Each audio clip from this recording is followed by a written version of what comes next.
So I am pleased to welcome Professor Karen Edyvane. She has affiliations not just at CDU, but also at ANU and the National University of East Timor. Professor Edyvane is an applied marine ecologist focusing on conservation, sustainability, planning, and management. For the last 18 years or so, her research is focused on Northern Australia and the Arafura and Timor Seas region. She's a UN-recognized global ocean expert. She's authored well over 100 papers and reports and supervised over 30 postgrad students. Her current research interests primarily focus on cetacean populations and ecology, and community-based marine ecotourism as a tool for poverty reduction in East Timor. So, welcome, Karen. Right. Well, first of all, deepest apologies for making you wait. Hopefully the presentation will make up for it. The problem is I've got a large number of video files because at the moment the media is running hot on this story of cetaceans in Timor. And everyone's going crazy about these videos. So I thought I should show them to you as well, given that I'm having a personal presentation to you. But they're very large files. And if we do have problems, we might just skip them and you can watch them later.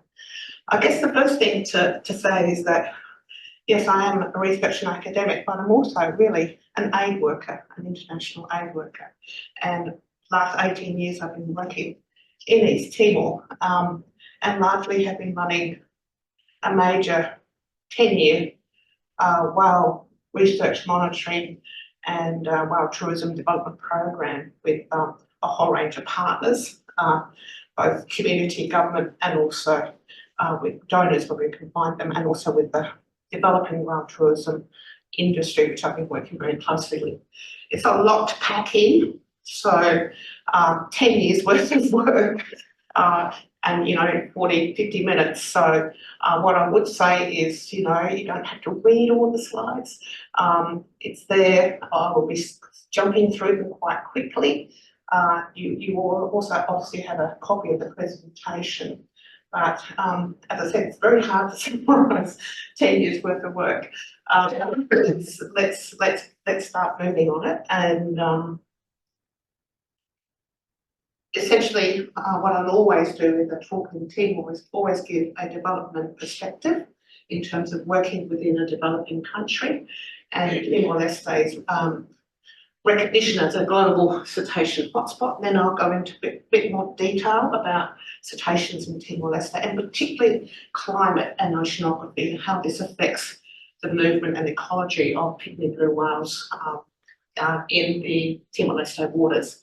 And then I'm going to focus lastly on cetacean tourism and what we've been doing, particularly in terms of developing the industry, but also the role of citizen science as well in both education and also helping to support sustainable whale tourism industry.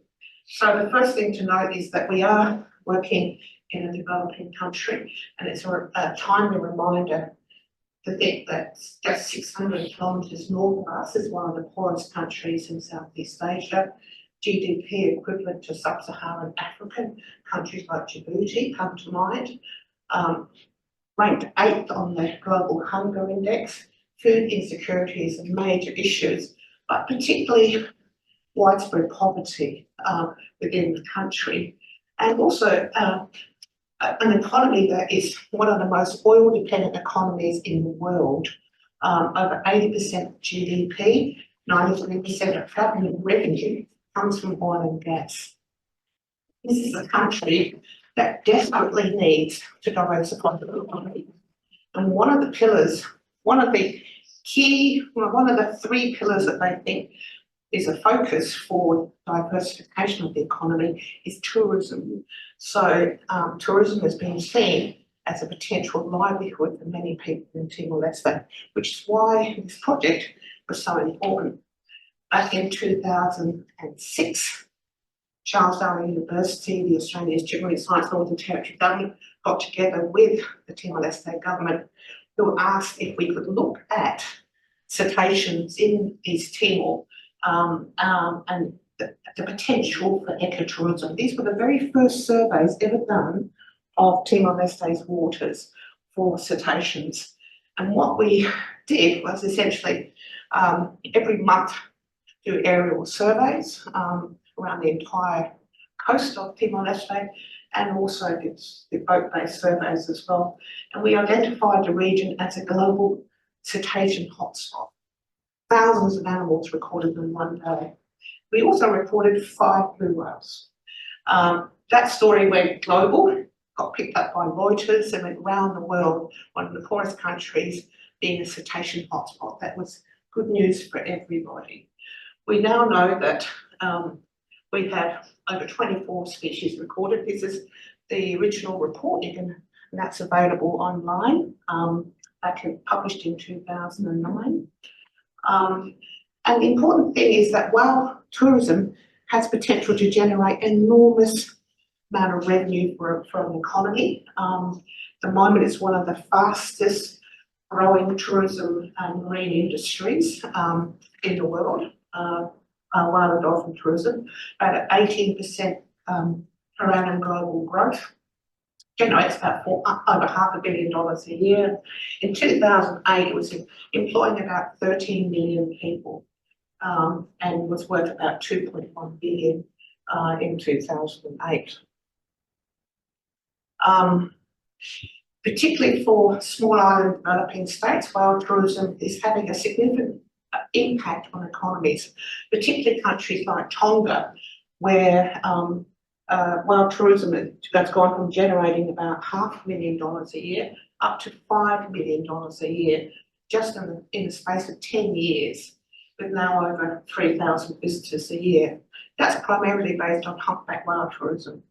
In Lavina, just a pod of spinner dolphins off Lavina is attracting somewhere around 37,000 visitors in Bali per year, generating about $9.5 million a year to that particular district of Bali and Lavina. Because when people go for whale watching, they also need a place to stay, they need to go and eat, and they need often will shop as well. So it has many, many benefits. So the economic empowerment of impoverished coastal communities is an important aspect of whale tourism in small island developing states. And it also helps to offset the impact of overfishing, because many of the small coastal subsistence fishing communities that get involved in whale tourism are often fishermen with boats that can take people out.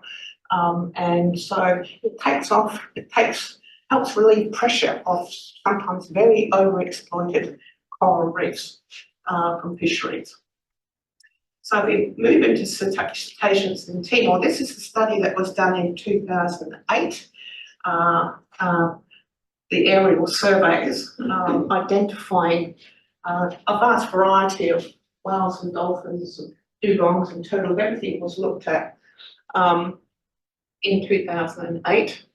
And at that time, I think we recorded 13 species.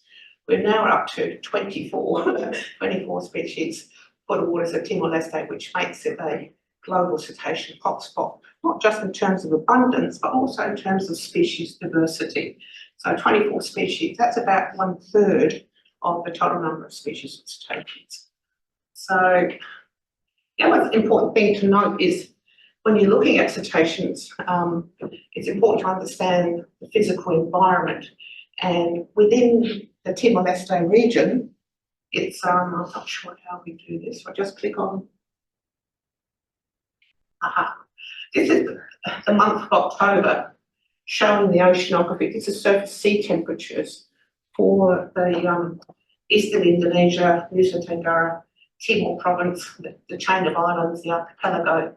And you can see these massive upwellings on the south coast of the island archipelago, both off near Timor and also Java and the various islands.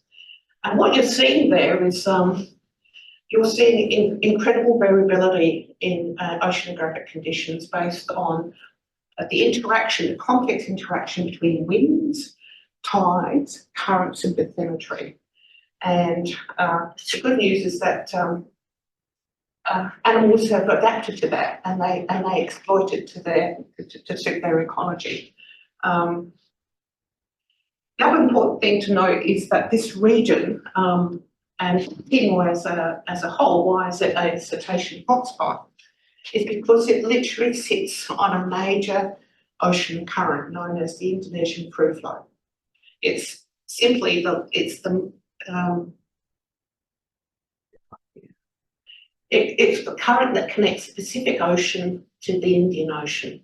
It's the fastest movement and largest movement of water on the planet. And that's why this region is also critical for understanding climate regulation at a global scale. This is where a lot of the water atmospheric interactions happen, is in this region.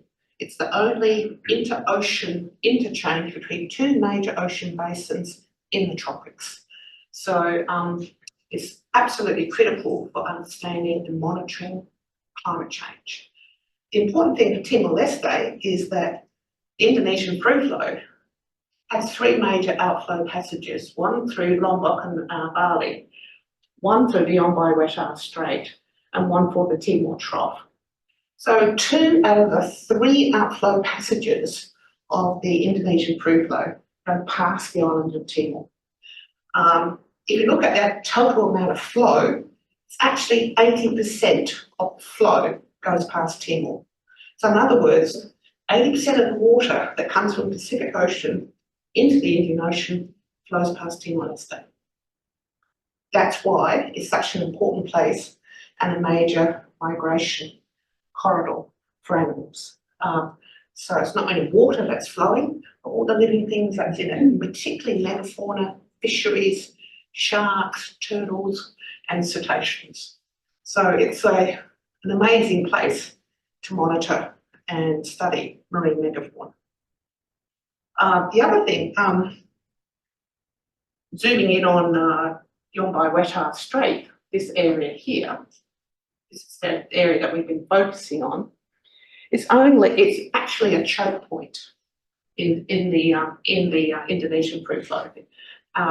This distance here between Arturo and Dili is only 25 kilometres across, and all that water is poured in through. But it's also important to note that these are two, even though it looks like one body of water, it's actually two very distinct ocean basins, separated by a shelf of about 1,200 metres, which causes different oceanographic conditions to operate, particularly with the Wetar basin being a lot more calmer and sheltered than the Migratory Strait. This here, you see the current flows. This is water velocity in knots, and you can see that here it's quite sheltered, but as soon as anything hits the Migratory Strait, off they can go. And the same for the south coast. So if you're a migrating animal, that's where you want to be going, is to hit that lovely current and that water flow along the south coast and also in the Migratory Strait. So the other thing to note is that climate and winds are so important too. As we know in this region, it's dominated by the trade winds and the monsoonal winds.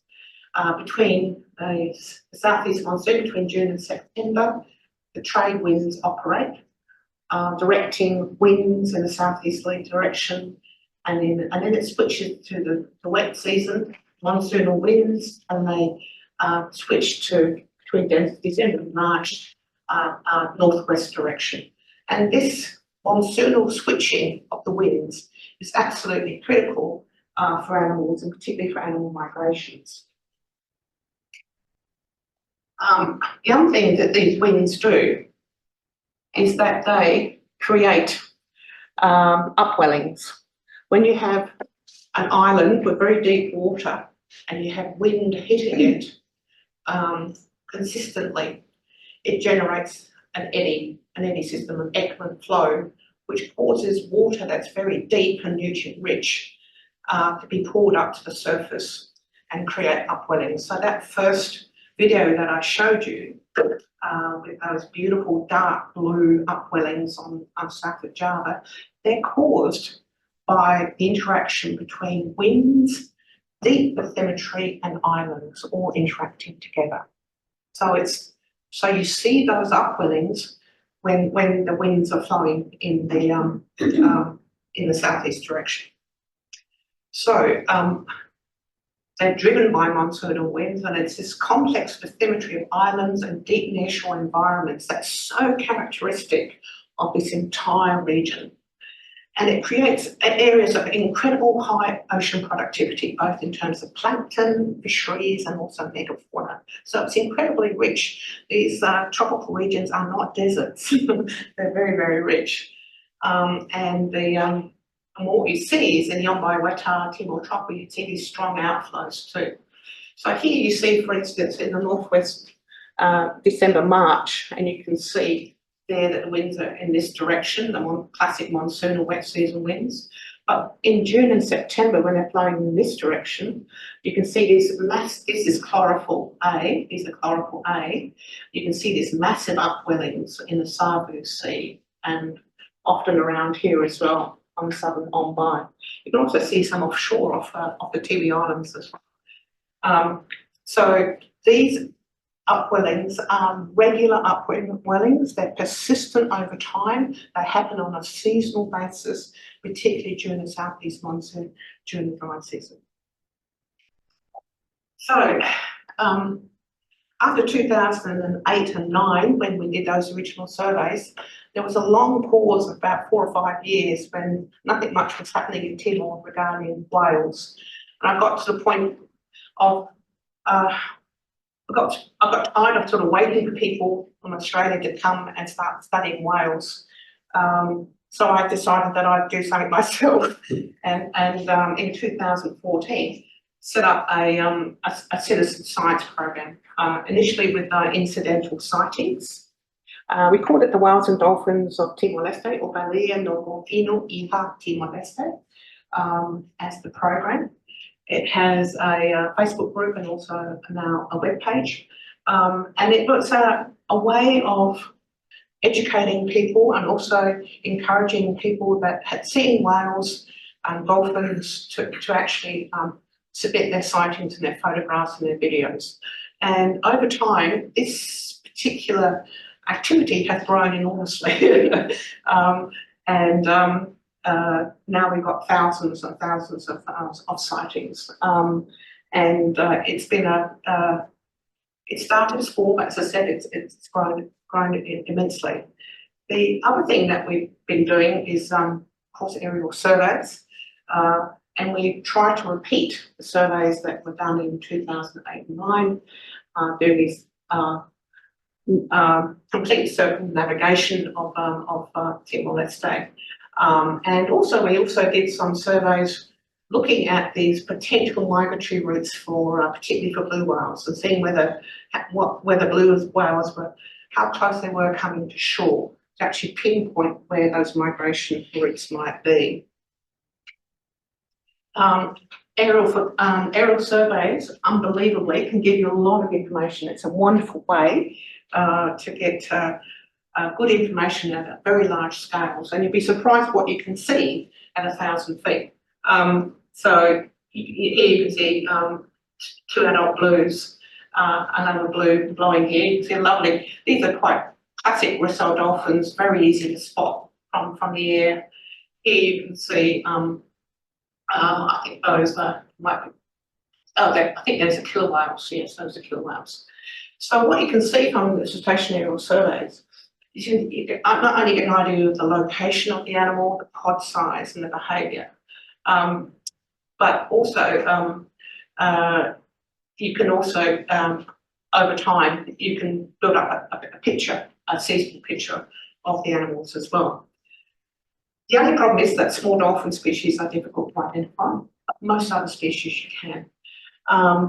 Also, you can actually get regular sightings from pilots. There's a lot of pilots in Dili, helicopter pilots flying between Balkal, Dili and Kusi, and also over to the island. And they're also very good at spotting as well. And so because we did aerial surveys with them, we got to know them. And so they were also giving us information like this. For instance, this was 12 blue whales going through in June on their northern migration. These sightings are very, very important. And the other thing that we did is that we actually talked to local people and we talked to communities, particularly fishing communities. And this one here was in Arturo Island, where we looked at working with 3 fishing communities, 43 fishers, and we essentially mapped their knowledge of the cetaceans around the island and also their fishing activities as well, to get some idea of their local knowledge of cetaceans. And it soon became quite clear that the cetaceans, the blue whales particularly, were not so common on the south coast of Arturo. That most of the blue whales were actually more on the north coast of Timor, rather than on the south coast of Arturo Island. So, but one thing we did learn was the fundamental traditional knowledge of linking blue whales with the season. And one of the stories that we were told was that they knew when they saw the blue whales coming, they knew it was time to prepare their gardens, to clear the gardens, because they knew that the rain was coming. And the actual literal translation was the blue whales, they pour the wind. That's why I call my seminar Calling the Wind, because it's what they believed and have long believed, is that the blue whales are a portent of that the monsoon is soon behind them. And our research has certainly shown that. So they use, right back in 2016-17, they were telling us that the blue whales were intimately connected to the seasons, particularly the winds. So what can we say about the monitoring that we've done over the last 10 years? Well, we can confidently say that we've got migratory species like the pygmy blue whales, sperm whales, beaked whales. Some of these are critically endangered species. We've also got killer whales, false killer whales, that are coming on a regular basis as well, not so much in large numbers. And we've also got some semi-resident species that we see a lot of, which would also be opportune species for tourism, like the short-fin pilot whales, Risal dolphins, Fraser spotted spinner dolphins, these smaller oceanic dolphin species. And around Arturo and Dili, we've actually got some resident populations, melon-headed whales, pygmy killer whales and dwarf spinner dolphins that are there all year round, and which, once again, has potential for cetacean tourism. But let's get on to the big fella. Pygmy blue whales are, in local language of Arturo, it's called Paro Ina, which means flowing water. The Arturo Dili region is probably one of the best spots to see blue whales because it's at that choke point. And here you've got some beautiful photographs. These are the southern Arturo cliffs, you saw on southern Arturo. And this is the main capital city of Dili. So in essence, you can literally have coffee or a glass of beer and literally watch the blue whales as they pass the major capital city of Timor-Leste. I don't know of any other country in the world where that happens. So it easily has the best whale watching in the world because it's so accessible to people, because the blue whales come in so close because the waters are so deep but so close to shore. But not only has it got the best whale watching, but it's the best place to do research on blue whales too, because you see them a lot and very close. So just an important reminder, blue whales are endangered. The blue whale populations declined by over 99% prior to protection. Most of that was Antarctic blue whales that were harvested down to less than 1% of their original population. And you can see here that the recovery, this is the projected recovery of blue whales, it's still very, very, very, very slow. It's not like humpbacks, which are bounced back with action, now numbering in the hundreds of thousands. The blue whales are still global population. We estimate somewhere between 10,000 and 25,000 global scale. So there are 4 subspecies of blue whale, and the one that we're looking at is pygmy blue whale here, and the Southeast Indian Ocean. We've got the Antarctic blues, Chilean, and also northern blues here.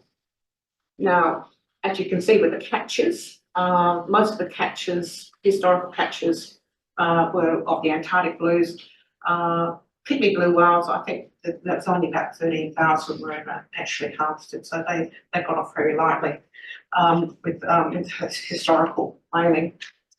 The other thing to note is that the pygmy blue whale is the smallest of the 4 species, subspecies. That's why it's called pygmy. It only grows to about 24 metres as opposed to over 30 metres, but it's more numerous than most of the other species. And it's the only species that is regularly found. It's only found in the Indian Ocean and Southern Pacific Ocean. It's regularly found in tropical waters. It's the only species that's found in those tropical waters. And it feeds exclusively on krill and has the classic annual migration of feeding in high latitudes and calving and mating in low latitudes. So if you look at the populations, where this population here of the pygmy blue whale, this is where we think it's occurring. This is the blue whale there. And if you look at the actual migration itself, most of that has actually come from tagging work. And I just want to emphasise just how new this information is, like the first time we actually could confirm that there was an annual migration of pygmy blue whales that was going from Australia past Timor into Indonesia of 2014. It was only 10 years ago. And that was on the basis of 11 tagged animals here in the Perth Canyon. We're now looking at, this is the latest paper that was published just recently, just 2 weeks ago, I think.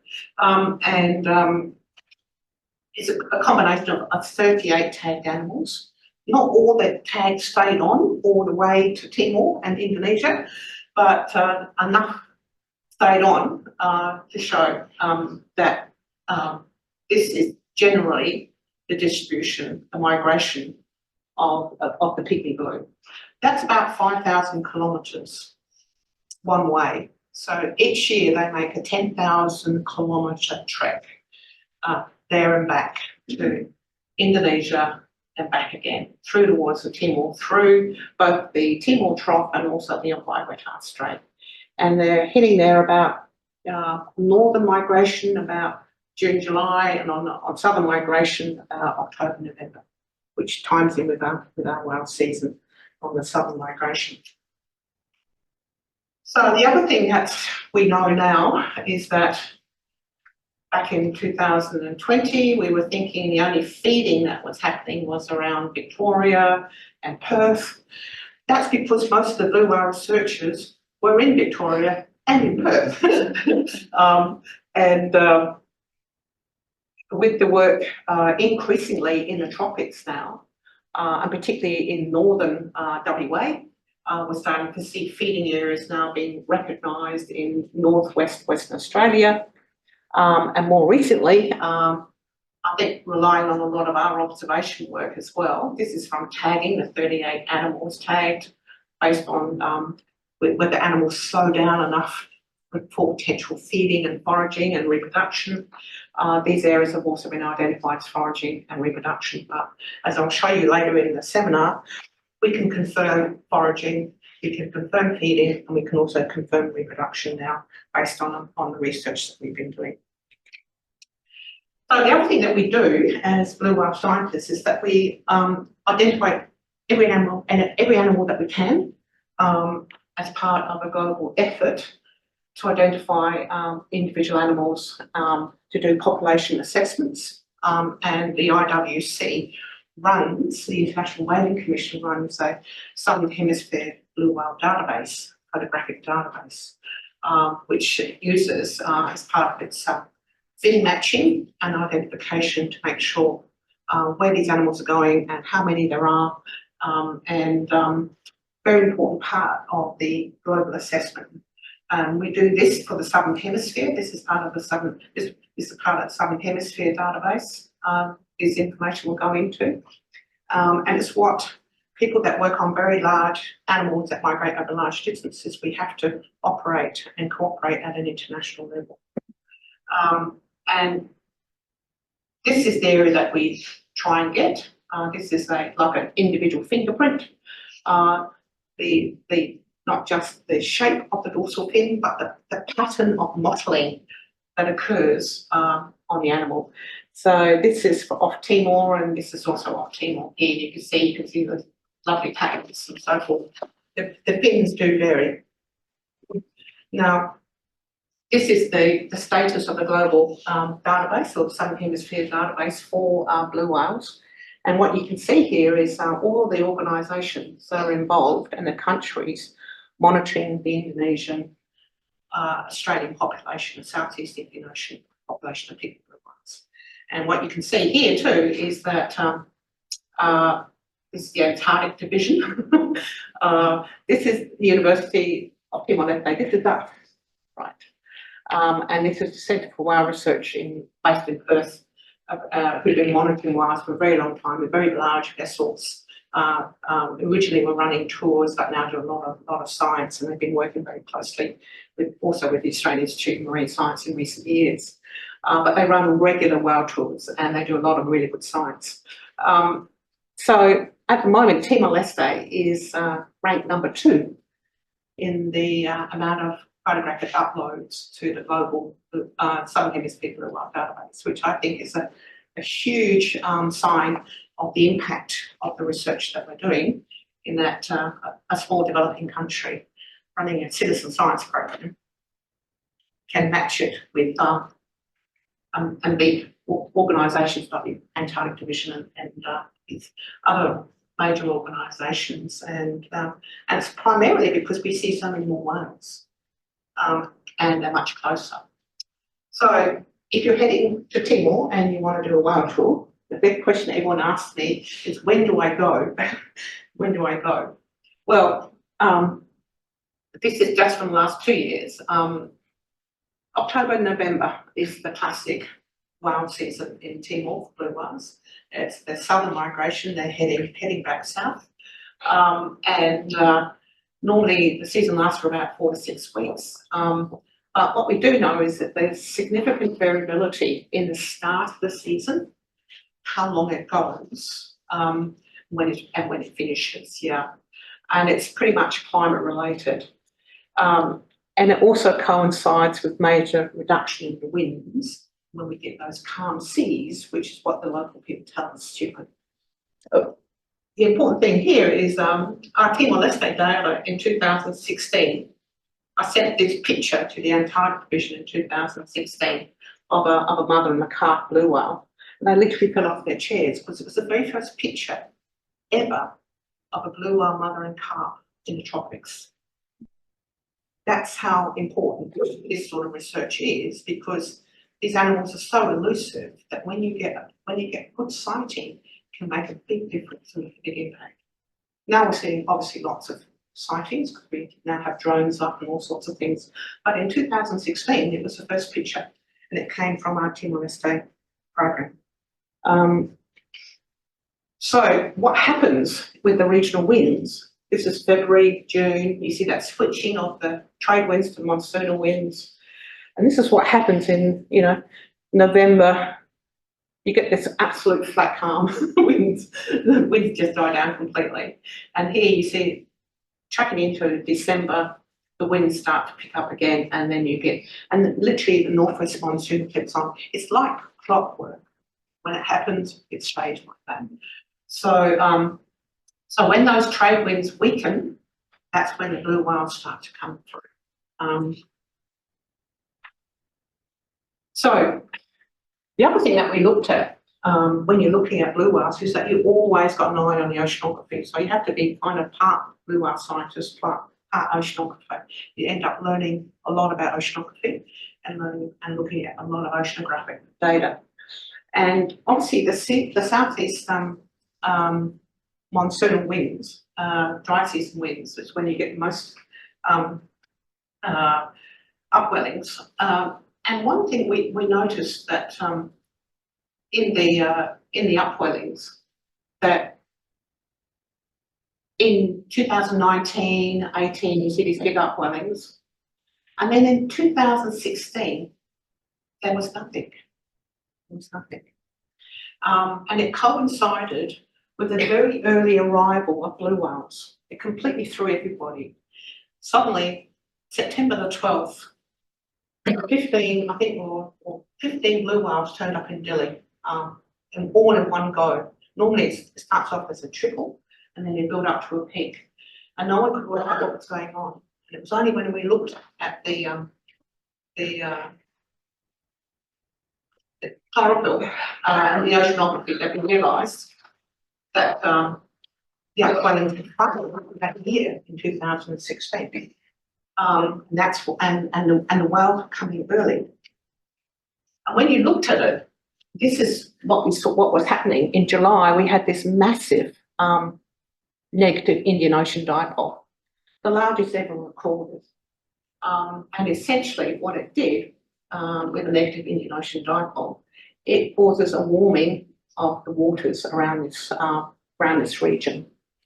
So in other words, the waters were warmer in the East Indian Ocean, and there was no upwellings of phytoplankton blooms. So our hypothesis is that the whales went up to the Banda Sea, did their thing, calving, mating, or whatever, didn't hang around because there was nothing to eat, and they came back as soon as they could. So that was the hypothesis that we were working on. So that started a whole line of inquiry about looking at blue whales and climate, both its impacts on migration, but also on their health. And one thing that you can do with blue whales, particularly if you've got drone footage, and we use drones, and the whale tour operators are increasingly using drones. Many of them now, I've got 2 or 3 sets of drones that they're setting up to look for whales and also capture beautiful pictures that they can then promote their whale tours internationally, is that we know that we can get very good assessment of body condition, how healthy are the whales, from really good drone footage. And this is 2017, you see a nice kind of chunky looking pygmy blue whale there, it's kind of all buff. But this was in 2021 in the middle of a La Nina, the second La Nina out of 3. And it's, you can see here, it's emaciated around the head region, the shoulder region, and particularly in the caudal region here around the tail. And we went public with that, and the media picked up on that big time. And what we were saying is that the migration interval shortens when there's a major Indian Ocean dipole event. There's not much food in the water. The whales literally don't hang around; they come back. And it also, we think, is having impacts on the body health and condition. So we're now working with researchers in Perth who are also looking at this issue as well. And what we're doing is essentially measuring the whales. And from that, you can get a volumetric assessment about how much body weight the animals have lost. You can also do underwater photography too. You can actually, because a lot of the swim with whale tourism, people are taking lots of underwater shots. You can also measure at an oblique angle whales and get a volumetric assessment as well. So in other words, whale tour operators and tourists, send us your images always, and that's what they've been doing. Even with the thin IDs, you can also assess body condition. And this is what a study that we're planning to do based on this methodology here. With all our uploads to the Southern Hemisphere Blue Whale database, we're now going to be assessing them for body condition. To be able, over the years that we've been monitoring and uploading images, we can now get a nice assessment and be able to correlate that back to climate variables.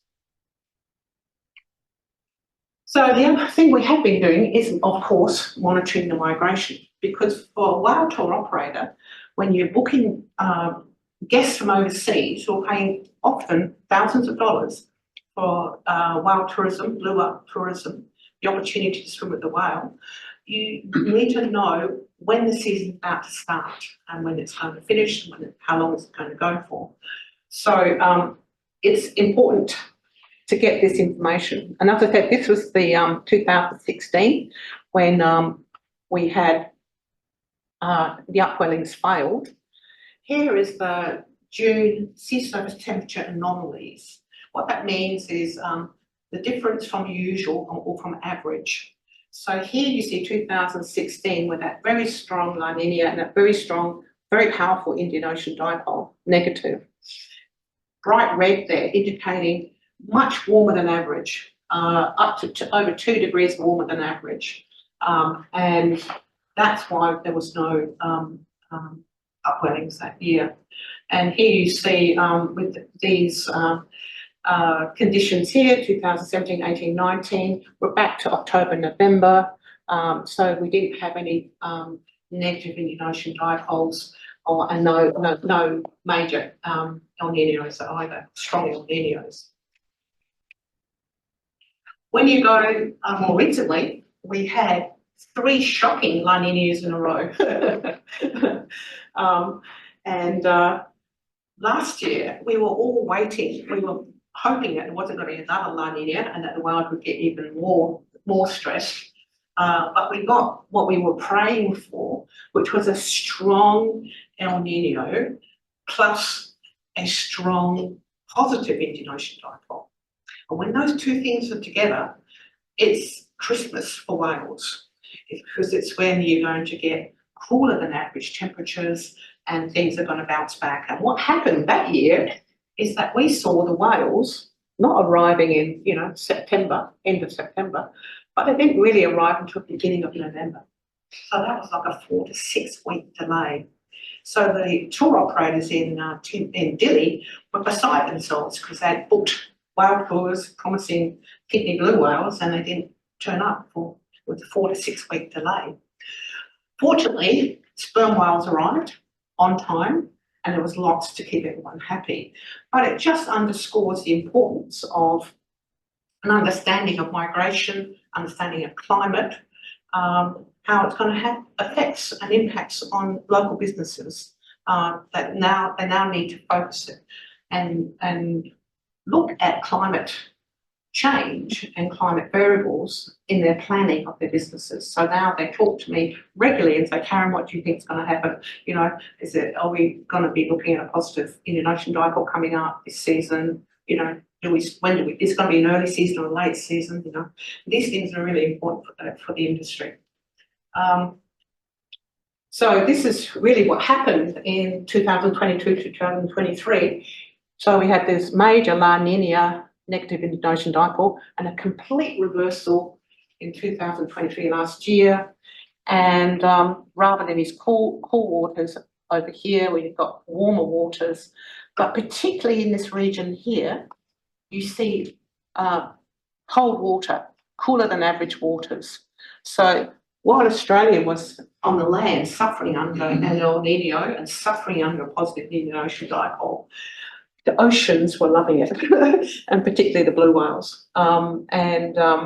So we were so thankful that 2023 gave us that last piece of the jigsaw to be able to fill in the climate variable story with whale migration. So we now have a whole suite of 8 years worth of data with various combinations of El Nino and Indian Ocean dipole that we can click it and its interactions on whale migration. So that's a paper – that's coming out. And here you can see just to confirm, you see here very warm waters, and this is chlorophyll A, nothing in the water.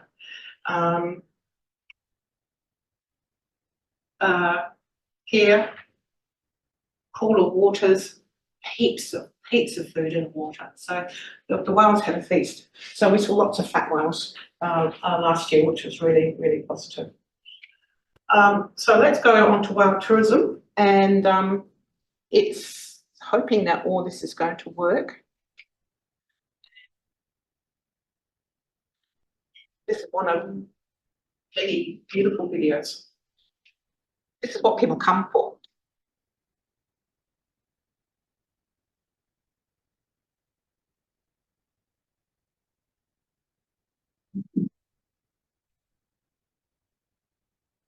This is the blue whale mother and calf.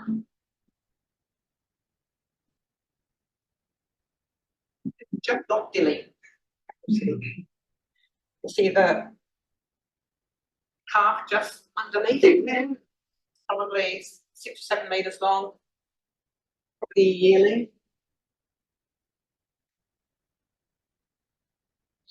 There are now 9 local operators running whale tours. In 2016, there was 1.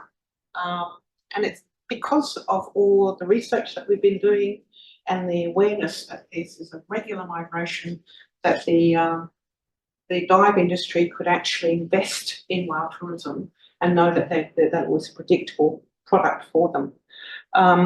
Increasingly, 7 operators operate our tour in Dili, and it's a combination of both whale watching, go on board a boat, versus also swim with whale tourism, which is by far the more high value product, tourism product. There you could be paying up to $5,000 US for a swim with whale tourism tour that goes for 4 or 5 days. So increasingly what we're seeing is a large number of foreign tours. These are tours that are booked overseas. The tour guides and tour companies aren't based in Timor-Leste. They're often from Australia or America or the United Kingdom or Europe, and they bring their tourists with them. But also we do see some existing domestic tours running for domestic people, expats in Dili as well. But increasingly we're finding that there's a large number of international tourists coming, especially just for whale tourism. And we now think that whale tourism, some of the surveys that they've done in the Ministry of Tourism, is that the whale tourism is probably one of the biggest draw cards for tourists to Timor-Leste at the moment, because it's so big on social media. Those pictures and whales and people swimming with whales is so powerful that most people go there. And then they do a whole range of other things, which importantly, they go to Cristo Rey, they go to the Resistance Museum, they see the culture, they go into the mountains. But initially, it's whale tourism is the draw card as well. It's a big draw card. So some of the work that we've been doing on the tourism front is actually educating people. So this is brochures that these are little ID sheets, laminated sheets that I gave to all the operators to teach them about the whales and dolphins in their waters, the 9 operators, and also about the behaviours, so that when they're giving us sightings, they can tell us about the behaviours that they've seen as well, not just the number of animals, the number of casts and locations and time that they saw them, but what were they doing as well. The important thing about whale tourism is, in Timor anyway, and I think this is increasingly in developing countries, is the power of social media in driving such a rapid growth in whale tourism, particularly swim with whale tourism. People share like crazy on the internet. All the dive operators, they're all mostly young people, very social media savvy. Timor-Leste has one of the highest rates of Facebook uptake of any country in the world. Everyone uses Facebook. And essentially, it's these videos that are shared that just also promote the message too. There has been obviously marketing and promotion done by government, but I think it's the operators themselves and the videos, it's incredible videos that they're developing to promote their businesses that are having also a major impact on the growth of this industry, and it is growing very fast. As I said, the prices are around, almost this is US dollars, by the way, or up to $6,000. That does include accommodation and meals. This was back in 2019, I think. So it is, and that's for a 7 or 8 sort of 9-day tour that includes a bit of coral reef diving as well. But that's on average is about what the price is now is about $4,000 or $5,000 for a 5 or 6 day tour. Compared to in the old days, it was $85, jump on a boat with an expert marine biologist and go and look at some whales, as a local person, So this is an industry that in its value has rapidly escalated too, I can see lots of similarities with Bali in the tourism journey, particularly in terms of cost. We also got to be thinking, very seriously about the threats to cetaceans. And as we know, pollution, particularly plastics, catchments, this is just flying over the Dili, port development is big in Timor-Leste, climate change, but also unsustainable cetacean tourism as well. This is shipping impacts that in terms of tourism, as I said, it's one of the fastest growing industries. And in 2019, we established the Marine Tourism Association with support from USAID. I was elected as its first president, which kind of surprised me. But anyway, I became the president of the Marine Tourism Association and got involved in trying to get this industry developed in terms of sustainable whale tourism in particular, and getting the Yangbai Weta Hope Spot reserved as an area of global importance with the help and assistance of Sylvia Earle and her global hotspot network, and also strategic action plan for the Marine Tourism Association, identifying the priorities for the industry so that government and partners know where they can best help the industry to become more sustainable. Also providing input on these voluntary guidelines for whale tour operators. Unfortunately, they're voluntary, so nobody has to stick by them. But what we did with the responsible whale and dolphin tour operator, I tried to get some self-accreditation in, getting the operators to sign on to some guidelines. But that only includes people that you know about. That doesn't include the people that are coming to Timor under the radar and running whale tours without telling you and not introducing themselves. So at the moment, the whale watching in Timor is totally unregulated. There are no laws or regulations on minimum distances between boats, number of people in the water, number of interactions with whales or dolphins, and no licensing or permitting arrangements. So there's no income actually going directly back to government either, and no taxes. So, and no mandatory training or accreditation of operators. Some of the operators have been really, really good and they've done their own training. They've gone and learned from some of the people in Indonesia and so forth, or brought people in, but it's not mandatory for all companies. So, and what we're seeing is increasing tour operators, foreign tour operators, some of whom are just hiring local boats in places outside of Dili and taking people out. We have no idea how many people they're taking, how long they're interacting with whales, how many times they're targeting those whales, because nothing is regulated or managed. So the operators in Dili, I think we're really lucky in that there's a whole strong commitment to sustainability, and all of us are in 100% agreement that we need urgently whale watching laws and regulations, and particularly some licensing, permitting and mandatory training and accreditation. What we're seeing is increasingly poor practice. These snorkelers here are getting dangerously close to these sperm whales here, and that's a real problem. They've seen a lot of, seeing a lot more of this sort of behaviour. There's no protection for critical habitats. There's no protection for feeding areas or calving areas at all, and no species conservation plans either. So we're in the final stretch, guys. I just thought I'd let you know. So the other thing that we need to be cognizant of too is the expanding offshore oil and gas industry.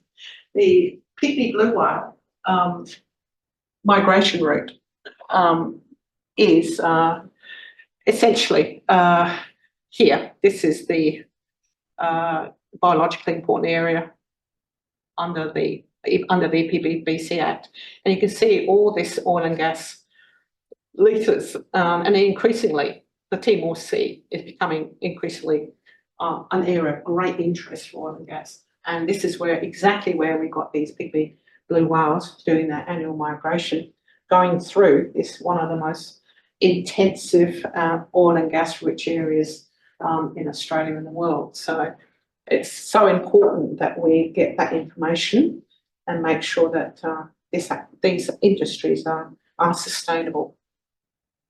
So let's get on to some nice pictures. Citizen science. This is some of my favourite work with both with international volunteers and with the Blue Ventures, UK-based New Ventures program, local fishermen, Arturo, local fishermen in Suwan, just near Manatutu, and of course Arturo Island as well. And we established this field research station 3 years ago, just 50 kilometres east of Dili. This is as a permanent sort of site for the whale season, rather than us moving around, just have this one site and just watch the whales go past and literally count them. and not only count them, but put up drones, get pictures of them, get ideas of pod size, relationships or family groupings. Plus with the pygmy blue whales, of course, get full body shots for body condition and also the dorsal fin for ID. And it's basically, these are university students from the Department of Marine Science and Fisheries at the UNTL, the National University of Timor-Leste. We have 32 volunteers using basically second-hand cameras, second-hand drones. The whole program was run on a shoestring, essentially. The students, we didn't have any beds to sleep on. Just slept on the floor. I think I didn't even have them. I had a bed but no mattress, no aircon, no fans. But we were in this beautiful village, which provided us with fresh fish to eat, and the most spectacular setting as well. So the good thing about this is that the tour groups would come and visit us, and we'd give them a whale talk in the village. The community would then cook a meal for the tourists, and then the tourists would pay the village for the meal. So we ended up developing some beautiful ecotourism benefits. So the locals told us, "Oh, Karen, you need to get these tourists back. We made $100 last night." So this is a great example of how community-based ecotourism can work. When you set up a site like that, people need to be fed. People need to be housed. So now this year we've been told, we've had people of Suwan approached us and said, "We love you, Karen, but can you please stay in a few more different houses and more people so that we can share the benefit around?" So this is what's planned this year. So let's get on to some beautiful benefits of shore-based whale monitoring. You don't get seasick. You can always have a coffee, and what is nearby. It's very, very practical, very convenient. Plus, if the whales are coming close to shore, you can get beautiful, beautiful pictures. So let's have a look.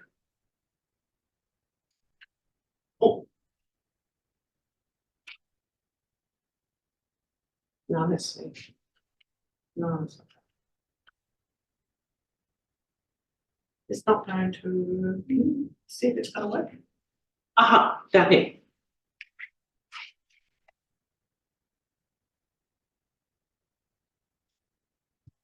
Gonna work. It's saying it's unavailable. It's yeah. unavailable. Codec unavailable. Oh no. Okay. Well, you go on our website and have a look. Next one.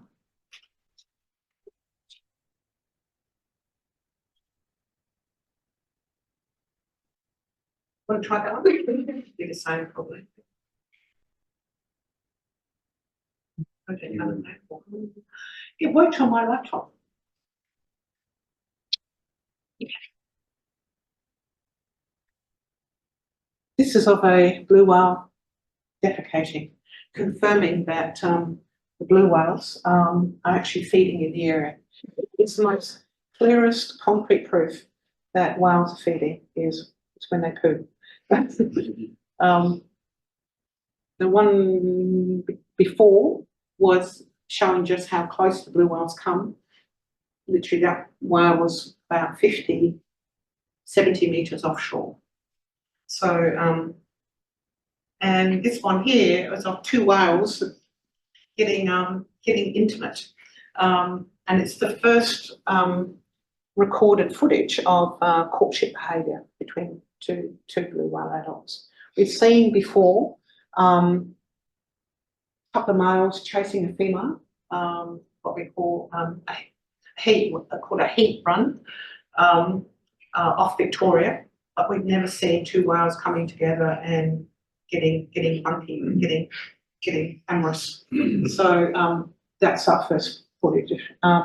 This 2002, we also recorded one of the tourists sent us a video of underwater footage of a mother and a calf nursing, suckling. That's the first time it's ever been recorded around the world. And that's why the media are going crazy at the moment, because it's so unusual. It's so rare to see it. It's rare to see a mother and a calf. It's even rarer to be in the water at the same time as they're suckling. So it's really worth going online and checking out the footage, because it's an amazing footage. So sorry about that. That's why I was late. I was trying to get all this stuff to work. The other thing that we've been doing, of course, is educating people, because a lot of the Timorese want to know what's happening, and we're keen to develop community-based ecotourism. So what better way to do it than start with the young? So this is Nari and Paroina Visit Timor-Leste. It's a book. I should have bought a copy with me. Yeah. It's in two languages, English and also Teton, local language. And it's the first national wild and dolphin education resource. And it's the story of a mother and a calf making their way on that 5,000-kilometre journey through Timor-Leste's waters, and what they see, the animals that they see on the way. And it's an educational book that prioritises understanding all about other species as well, and also the threats as well. So, and built in, it's done with Dr. Karen Edyvane, who's a great scientific educator, who's done a range of these sorts of educational books, and we work together on this.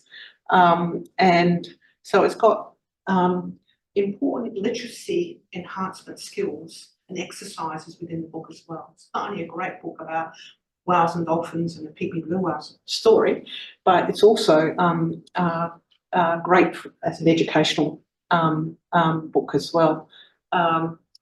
So in terms of the book itself, we call it The Story That Every Timor-Leste Should Know. It's the story of the blue whales. So the other thing we've been doing is making it easier for people to upload their images. And this is a whale app that we're just about finalised, called Whale Logger, where people will be able to log their individual sightings, and we'll be able to send us their sightings information and videos, and be able to track videos as well. It's got a species identification guide in there. It gives you all the information about the individual species. Both of these, the book and also the whale logger are available on the National Whale and Dolphin website. There's whales and dolphins of Timor-Leste.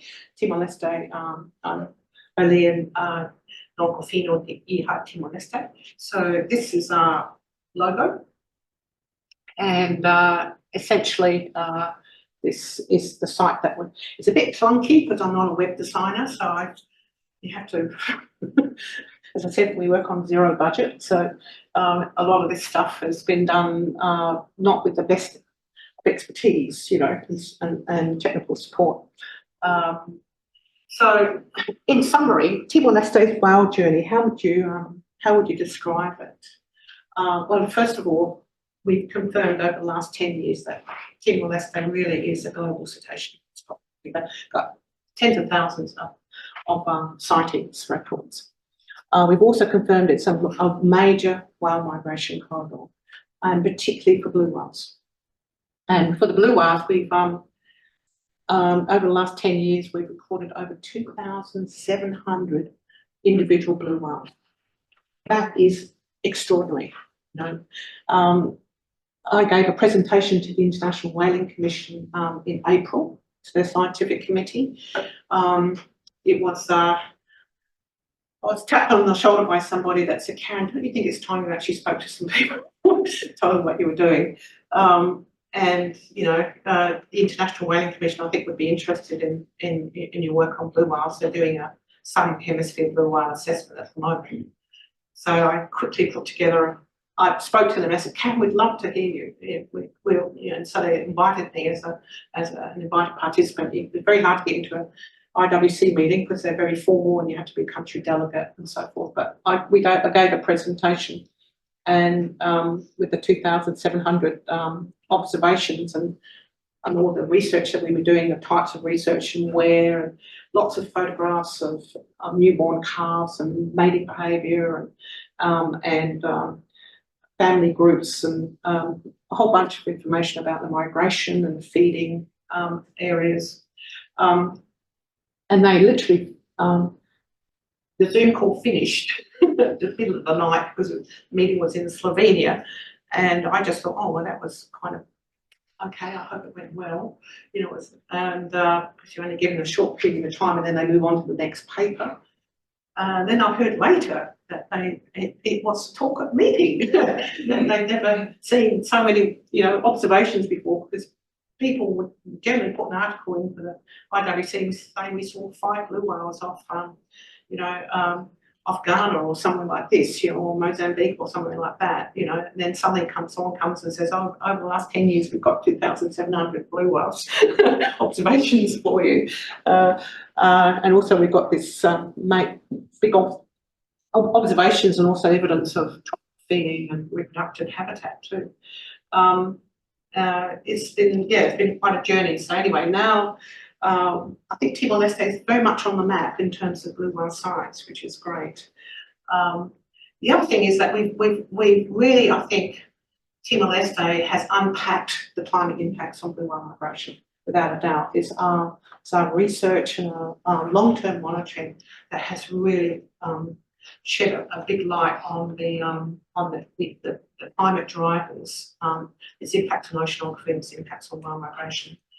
The other thing is the importance of sustainable whale tourism. You know, on one, you know, this is an industry that's also given us some fantastic footage, some fantastic information, but also we need to make sure that everyone's committed, including the industry, to making sure that this industry, this whale tourism industry, is there for the long term. Everybody wants it to be good. It's a gift for Timor.